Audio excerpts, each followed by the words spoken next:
ದೃಷ್ಟಕೇತುಶ್ಚೇಕಿತಾನಃ ಕಾಶಿರಾಜಶ್ಚ ವೀರ್ಯವಾನ್ ಪುರುಜಿತ್ ಕುಂತಿಭೋಜಶ್ಚ ಶೈಬ್ಯಶ್ಚ ನರಪುಂಗವಃ.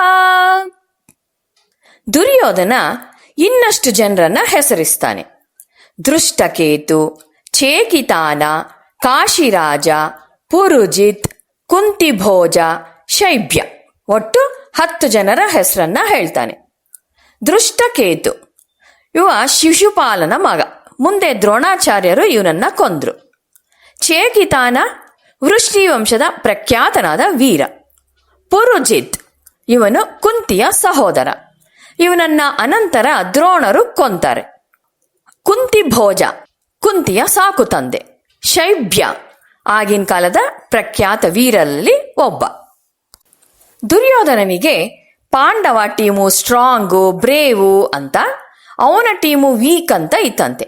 ಅದಕ್ಕೆ ದುರ್ಯೋಧನ ಪಾಂಡವ ಟೀಮ್ನಲ್ಲಿ ಇರೋರ್ನೆಲ್ಲರೂ ಮಹೇಶ್ವಾಸಃ ವೀರ್ಯವಾನ್ ಭೀಮಾರ್ಜುನರಿಗೆ ಸಮ ನರಪುಂಗವಃ ಅಂತ ಹೇಳ್ತಾನೆ.